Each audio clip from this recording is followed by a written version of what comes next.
3, 2, 1. This is Run the Day with Rafe and Tay. We're runners, we're married, and now we've got a podcast. Why? Because we love running so much, we want to share it with you, our friends.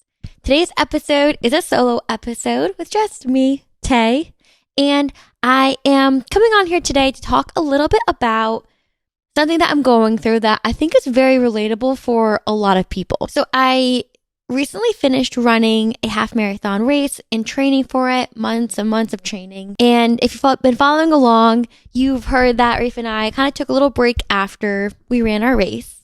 And now it's time to start incorporating movement and exercise into our daily routine again. I thought of this episode because I don't think the majority of people sign up for races, a date on the calendar that they're constantly training for.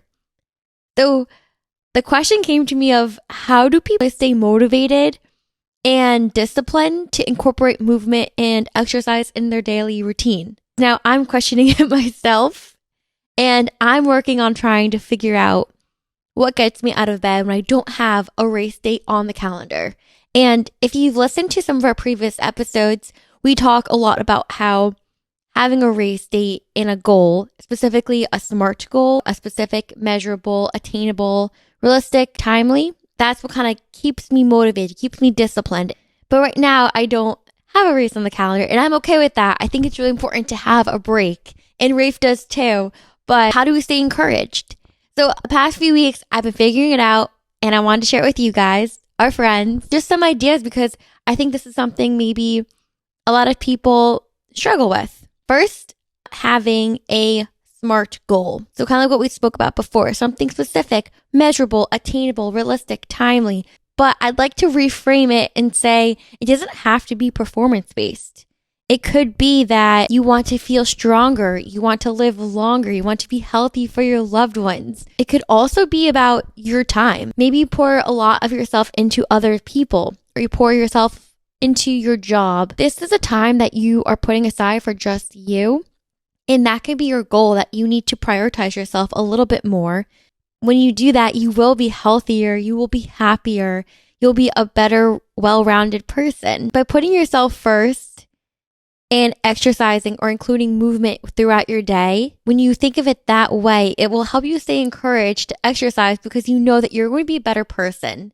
And when I wake up in the morning and I'm not in the mood to work out or go to the gym, knowing in the back of my head that at the end of the day, I'm going to be happy I did this. Maybe I won't feel so stressed. I feel like I put my energy into something for myself. Focusing on a SMART goal keeps you on track. And I think it's a really good way to just start getting encouraged to incorporate movement in your day. Okay, so now it's important to have your why as your background. But in that moment, maybe you're thinking, you know what? Maybe I'll be okay if I don't work out today. You're questioning it, the motivation. So let's just make it enjoyable. Why would we force ourselves to do something that's not enjoyable? And that doesn't mean it's going to be easy. The act of exercising or pushing yourself to move, that doesn't mean it's easy, but why can't it be enjoyable? So if you're going to go for a walk, let's use that time to maybe call a friend or listen to a podcast episode. If you're going to the gym, why not pull up a Peloton app and follow along with the workout? Rafe he loves to run. He is not a big fan of the gym. So when he's in there, he wants to get in and out as quick as possible. So when we're training for races, I'll usually design us a strength training program and we'll both follow it. So right now I'm not doing that because we don't have a race signed up for. And I enjoy just going to the gym and creating up the workouts and writing them down and, progressing them over time. I think it helps me stay creative. But for Rafe, he wants to get in and out. So something he's been doing, which I think is really helpful and relatable when you don't want to put in that mental energy of you made yourself get to the gym and now you have to come up with what you're going to do, what exercises you're going to do, what weights you need. It just becomes more and more resistance to the actual act of exercising. So what Rafe will do is he'll use the Whoop app, and they have all these different strength programs in there, and he'll follow along with it. It tells him what to do, how many sets to do, how many reps to do. It takes out the thinking from it. So he just has to move, and there you go. It's all done. It made it easy. Not saying the exercises were easy, but the resistance. It got rid of it. He was able to just get to the gym and do the workout. The Peloton app, I think, has awesome workouts as well. They have Pilates, they have strength training for runners. They have so much core exercises. They have a whole range. I've also used the Nike Training Club app, and they have really good exercises as well. And those are also great apps to utilize when you're just at home. You can just put them on your phone or cast them to your TV, and you can do a lot of like at-home workouts. And again, it's removing the resistance. It's making it easy, not the exercise being easy, but the act of incorporating movement in your day. It helps ease it a little bit.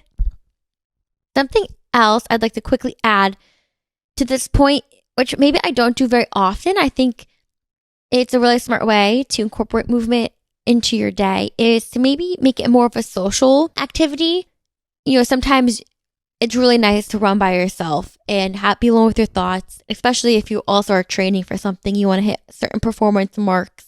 But when you go with a friend, you're just chit-chatting, it goes by so much quicker.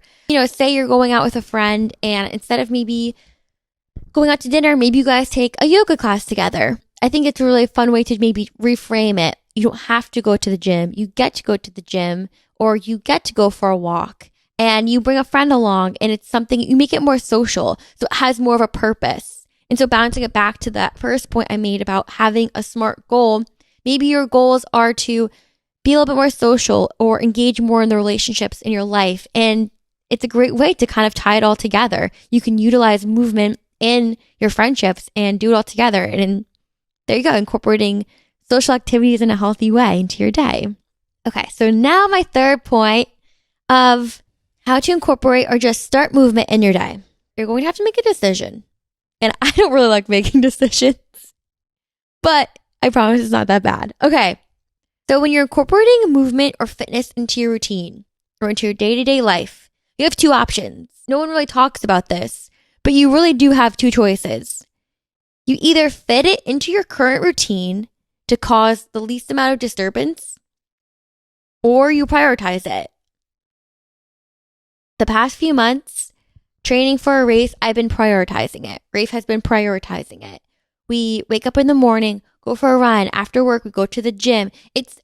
We're working everything around it and really making an effort to wake up earlier to get there, to make an effort to prioritize exercise. However, I know a lot of people, including myself, who feel they don't have the time to do that. They already wake up so early for work. They already get home so late. They have so much going on in their lives. They have so many responsibilities. They feel they have no time to work out. They have no time to incorporate a gym class. Like, oh, it would be great to go for a run in the morning, but I don't have time for that. And I totally get that. Right now, I do work remote for a full-time job, but I have commuted more than an hour one way to my job when I used to work back in Connecticut. Rafe right now is taking public transit, and it's very hard to incorporate movement and prioritize it the way that I have with working remote, or he was when he was really prioritizing it for training for a race. So the key is how to incorporate movement with the least amount of disturbance to your routine. First example, which is going to sound a little silly, but it's taking the stairs instead of the elevator. And that's just an example, but it's an overarching concept. So sitting at your desk all day, try standing. Try going for a walk. When I used to work in the office and I could just not sit still for hours, and I would just get up, and people thought I was probably going to the bathroom like 5 times an hour, but I just would have a little buzzer on my watch, and I would just get up, walk down the hall, maybe fill up my water bottle and come back. Like putting in effort throughout the day to just get up and move your body a little bit. And yes, it's not spending hours going for a long run in the morning, but you still are moving. And that's the whole point, right? Just incorporate movement into your day. Instead of parking, so close to the front door of where you're going, maybe park a little bit further and walk a little bit more. Just adding more steps throughout your day, taking the stairs instead of the elevator. And no matter how many flights of stairs you have to walk up, you're moving because you're going to be maybe sitting the rest of the day. These are just little ideas that don't cause such a disturbance to your routine. If you can't at the moment in your life take on waking up an extra 2 hours early, or work an extra 2 hours late to fit in the gym or to do some type of exercise. These are just little ways that just make it easy. Another idea is to utilize maybe your lunch break. Can you meal prep on Sunday? That does take a little bit of effort. If you're already given the time to have a lunch break, walk outside for 5 minutes, clear your head. Having a break just feels so good too. Just incorporating just the tiny bit of movement in your day, which is already planned. It won't cause too much of a disturbance. Utilizing and thinking about that time a little bit differently. So now, one more idea, which is going to kind of ease into the second option of incorporating movement in your day, is, like I said, years ago, I used to work in Connecticut, and I would drive like over an hour one way, and there was just so much traffic. I just thought there's no time for me to go to the gym. There's no time for me to work out. So what I would do instead is when I would leave the office, I would drive halfway home, stop at the gym, work out, and then drive home. So it broke up my commute. It didn't feel like I was staying later in the office to utilize their gym, because then I still felt like I was still at work and I was still there, but I made progress in my commute to make it home.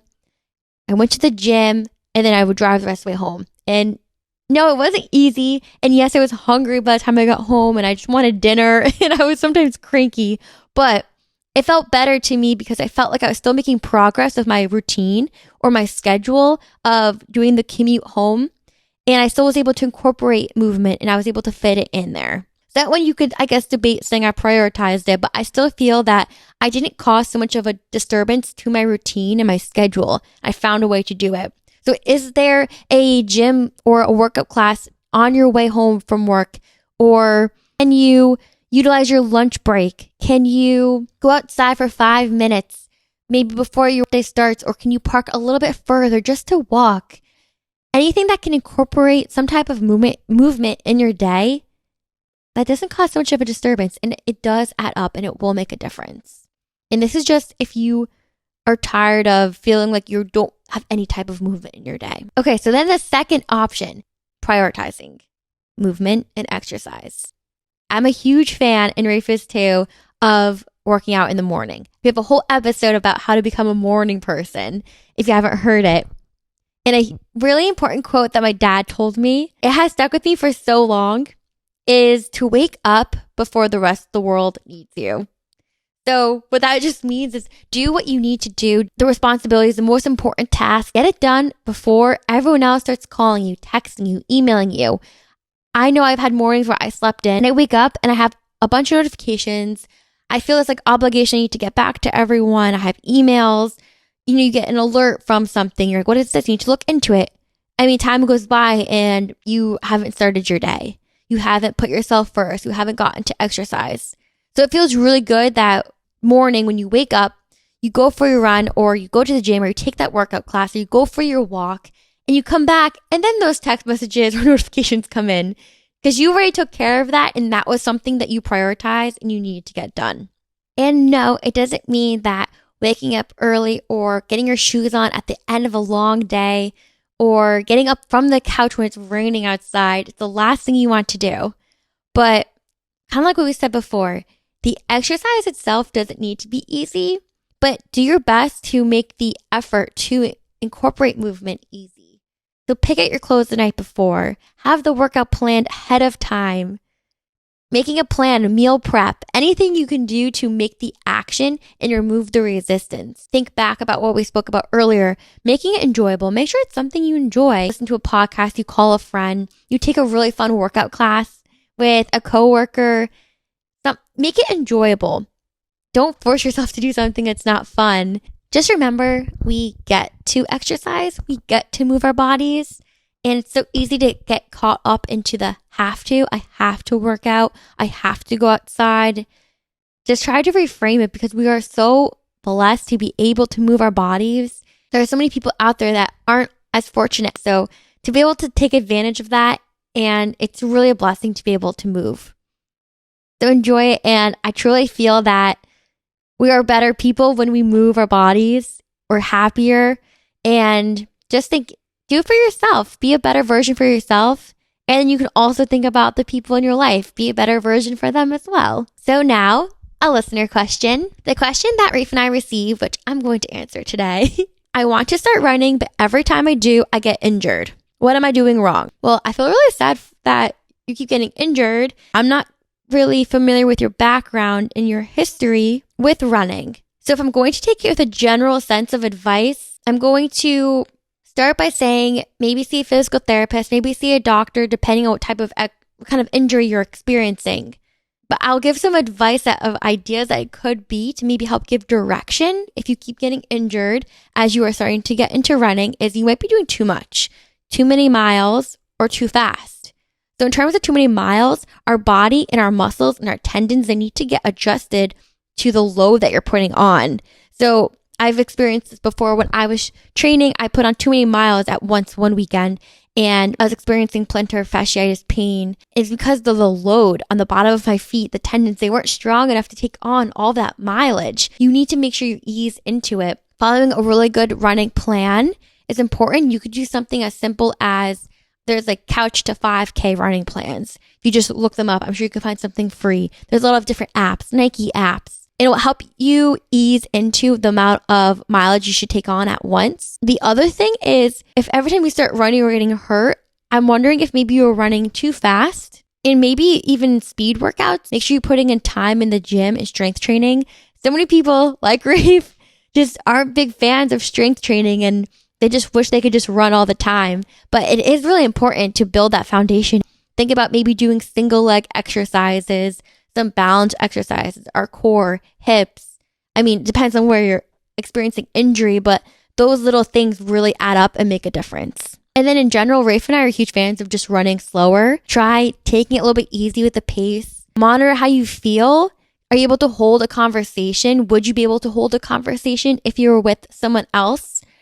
Do you have a heart rate monitor? Rafe and I love the chest heart rate monitors, the Garmin brand, and we can kind of see what zone we're in. And it's also a really great way to track your progress, because the more and more you run, you build that aerobic base. You'll notice that, hey, this pace feels a little bit easier, and you'll see what heart rate zone you're in. And maybe when you first started running at that pace, your heart rate was a lot higher. So I would monitor those things that we discussed, but make sure you first see a doctor or something, because again, I don't know the background. I don't know where your injury is or where you're running, the shoes you're wearing. The shoes could be causing problems. But thank you so much for submitting a question. I hope that kind of helps give some guidance. I'm actually going to answer one more question, because I think it's a really great question to wrap up this episode with. The question is how to stay active during the holiday season or just balance a healthy lifestyle. I totally get you. The holidays are my favorite. Rafe even says that he thinks I love Christmas more than the normal person. I love the holidays. It's so easy to, maybe you're traveling home. It's easy to get really comfortable being on the couch or being in your home environment. It's cold outside. You just don't feel like exercising or prioritizing it. Try to reframe back to what we spoke about before. You don't have to work out. You get to work out. You get to move. Make it enjoyable. Can you bring your family that you're with? Can you guys all go for a walk? Can you all play outside and play a game? Can you squeeze in just 15 minutes? Those preloaded apps that have exercises and workouts. You pull up a really quick one and just do it in the house, and pull up on the TV screen, do a body weight workout, 15 minutes. You feel so much better if you just get a little sweat on and then continue with your day and enjoy the rest of your day. It's important to enjoy the holidays and have a balance. And I mean, my family, we love to bake. My sister is such a good baker, and everyone's so good at it, but I totally understand. And it's important to have a balance and enjoy yourself, and don't restrict. Also, a really awesome way to stay active during the holidays is to sign up for holiday races. They have so many different winter 5Ks or Thanksgiving 5Ks. Me and my siblings, we've actually done our own type of race on Thanksgiving morning where we just do it in our neighborhood. So you can even do something like that. Just remember, we get to work out, we get to exercise, we get to move our bodies. We don't have to. So all in all, I hope that this episode was helpful. Rafe will be here next time. It was just me today, so I hope it was okay. But thank you so much for listening. And just remember that you can incorporate movement into your day. Whether it's something really small, it still counts and it's important. And I think we're all better people when we do move our bodies. It's more than just physical, it's also good for our mental health. We'll see you next time. Go run the day. Don't let the day run you. Bye.